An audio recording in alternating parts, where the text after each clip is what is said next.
show and tell week. What I want to show you is my hardback copy of Harry Potter and the Chamber of Secrets, which probably doesn't seem like much to show you, as I'm sure you've seen them any number of times on your own bookshelf or in library and bookstore shelves. But what makes this book unique is it was the first Harry Potter book I purchased.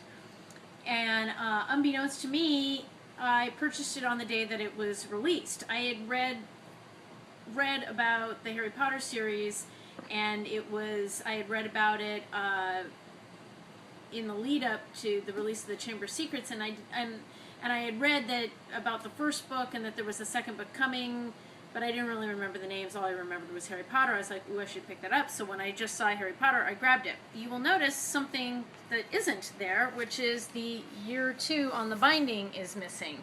Back then, I guess they just didn't think that was necessary, and maybe they didn't know if there would be more books, or I don't know. But so I had no way of knowing when I picked it up that it was book 2, and I didn't really figure it out until I was a few chapters in, and I started flipping around going, what? I'm confused. I feel like I'm missing something here. But I was intrigued enough by the book that I went out and I got book 1. As it turns out, this is a first edition, and it looks the same in every other way, but if you go inside books, you will notice that they have these little printing numbers here. And you will see that this was printed in June of 1999. The lack of the year on the binding and the numbers on it have led it to appreciate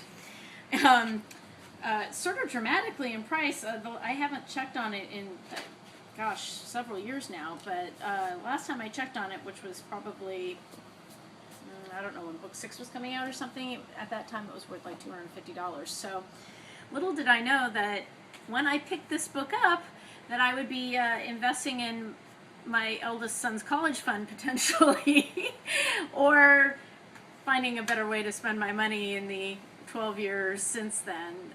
I don't think I could have foreseen how far this would go, but I always like to show that because it's kind of interesting and it's special to me. We both had a big decision-making time to decide on what we were going to show and tell, and my thing ended up being something that is I actually see every day because it's on my wall.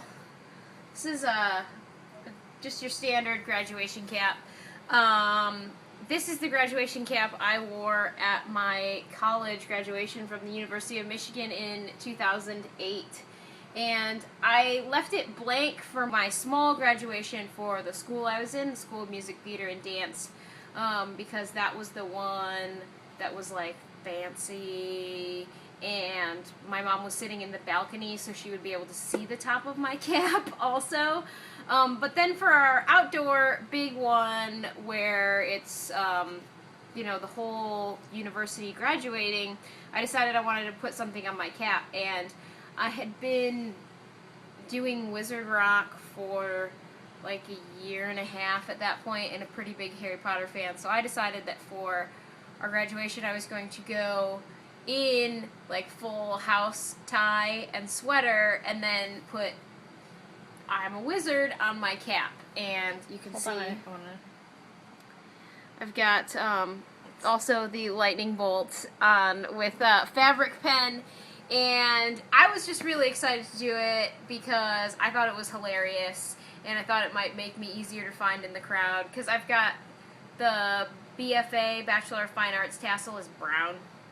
The music tassel was pink. I also have a pink tassel, just to have a pink tassel. But, so I got all dressed up, and I was out waiting to get in line to walk in at 8 a.m., and this PhD student, came up to me, and he's like, "Can you do magic then?" In his like adorable British accent, and I was just like, oh, "Yeah, actually." And he laughed and like just disappeared. So that was my bit of fun. I've kept it, and I hung it on my wall, kind of that bridge between college and my life outside of college right now, which is doing a lot more Wizard Rock and just music in general. So I keep this on my wall. You can probably see it in the background of some videos. What's something that you can tell us a story about, like a physical thing that you can relate back to a moment in time? If you want to do a video response, but definitely tell us about something. We'd love to see some video responses, and just tell us in the comments below. Hopefully we'll see some more showing and telling this week.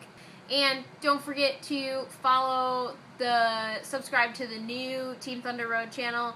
We will be putting our Bruce shenanigans up when we go to New Jersey, which is actually later this month. That will be your home for all of our road trip fun stuff. So, see you next week.